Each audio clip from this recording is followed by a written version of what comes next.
Përshëndetje. Në shumë familje shqiptare, fjala "më fal" është pothuajse tabu. Mund të dëgjosh maman që thot "hajde ha buk, hajde se u bëgjella", ose baban që të pyet si po të shkon puna, pasi të ka lënduar me një fjalë të rëndë një natë më parë. Këto janë kërkim faljet tona, të maskuara. Por pse është kaq e vështirë për një prind të pranojë gabimin përpara fëmijës? Pse kjo mungesë e thjesht e dy fjalëve krijon një ndek që shpesh zgjat një jetë? Për të kuptuar këtë fenomen, duhet të zhvishemi nga zemërimi dhe të hymë në psikologjinë e një brezi që u rrit me idenë se autoriteti është i padiskutueshëm dhe se dobësia është e rrezikshme. E para, miti i pagabueshmërisë, prindi si institucion. Në modelin tradicional shqiptar, prindi nuk është thjesht një person, ai është një institucion. Ky institucion bazohet te hierarkia. Nëse një prind kërkon falje, në sytë e tij, ai ka dorëzuar kurorën e autoritetit. Për shumë prindër të kërkosh falje do të thotë u mbasësh kontrollin. Ata kanë frikë se nëse pranon një gabim, fëmia nuk do t'i respektojë më. Ata e bazojnë respektin me frikën dhe pagabueshmërinë. Për ta, imazhi i prindit të fortë është e vetmja gjë që e mban familjen të bashkuar.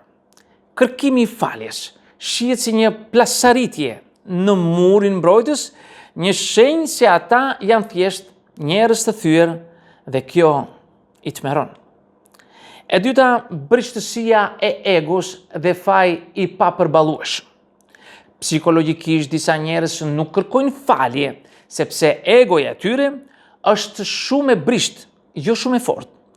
Të pranosh që ke lënduar fëmijën tënd, qenien që supozohet të duash më shumë në botë, kërkon një forcë të madhe emocionale.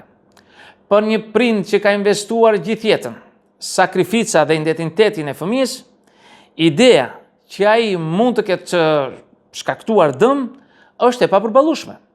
Në vend që të përballet me këtë faj, ata përdorin mekanizmin e mohimit.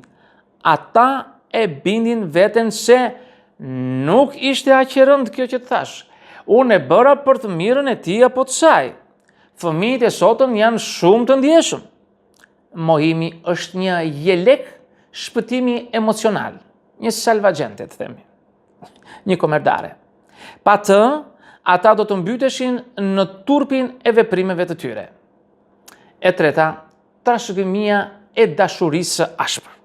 Prindrit tanë nuk e shpikën këtë sjellje, ata e trashëguan.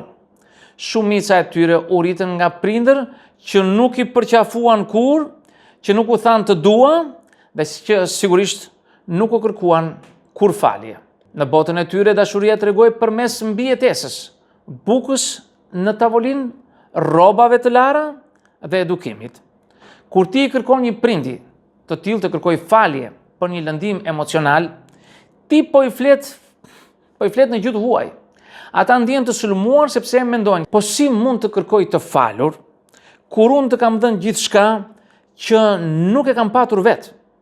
Ata e shohin kërkesën tënde për ndjesë si mos mirënjohje sepse në mendjen e tyre, sakrifica e tyre madhe i lan të gjitha mëkatet e vogla emocionale. E katërta, analfabetizmi emocional. Të kërkosh falje kërkon ndjeshmëri, empati dhe fjalor emocional. Shumë prindër shqiptar vuajnë nga ajo që psikologët e quajnë elaksitim, pa mundësia për të identifikuar dhe shprehur ndjenjet. Ata nuk dinë si të emërtojnë fajin, ndaj e shndrojnë atë në irritim. A e keni vënë re kur një prind bëhet edhe më i nxehur pasi ju ka lënduar juve? Ky është një mekanizëm mbrojtës. Zemërimi është një ndjenjë më e lehtë për të përballur se sa trishtimi apo turpi i të qenit gabim. E pesta, pasojat te fëmia, ajo që ne themi gaslighting. Kur një prind nuk kërkon kur falje, ai pa dashur e rrit fëmijën me një dyshim më të madh te vetja. Fëmia mendon, unë u lëndova, por prindi thot se nuk ndodhi asgjë. Pra ndoshta unë jam i çmendur ose shumë i ndjeshëm. Ky fenomen krijon të rritur që kanë vështirësi të vendosin kufi, që kërkojnë falje për gjëra që nuk i kanë bërë, për të ruajtur paqen, dhe që kanë një uri të pashuar për miratim. Plaga nuk vjen nga gabimi i prindit, por nga refuzimi i prindit për të pranuar realitetin e dhimbjes së fëmijës. Po si të bashkëjetosh me një prind që nuk kërkon falje? Ndryshimi i tyre mund të mos vi kurrë, por shërimi yt mund të fillojë sot. Prano faljen e pashprehur. Nëse mamaja të sjell një pjatë fruta pasi të ka bërtitur, pranoje si një mënyrë primitive për të thënë më vjen keq. Kjo nuk e shbën atë lëndimin, por të ndihmon të ulësh tensionin tënd. Hiq dorë nga pritja. Shumë prej nesh e mbajnë jetën pezull duke pritur që prindi të ndryshojë. Kjo pritje të mban rob. Shërimi fillon kur ti thua, unë e di çfarë ndodhi. Dhimbja ime është e vërtetë. Dhe nëse ata nuk e pranojnë, bëu prindi që nuk e pate. Nëse je vetë prind, thyje zinxhirin. Kërkoju falje fëmijëve të tu kur gabon. Kjo nuk do të bëj të dukesh i dobët, do të bëj të dukesh i sigurt, njerëzor dhe i denj për besimin. Vendos kufi emocional. Ti mund t'i duash prindit e tu pa u bërë, si thua ai, thesi i boksit të tyre, të dëgjojnë.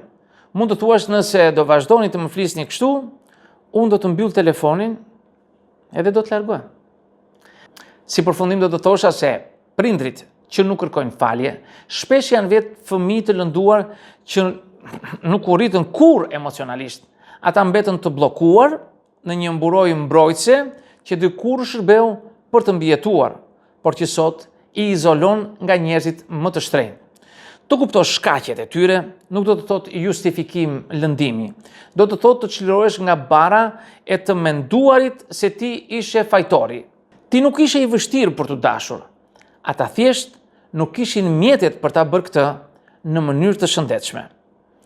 Miq, këtë do të thosha në këtë video. Unë ju falenderoj për vëmendjen.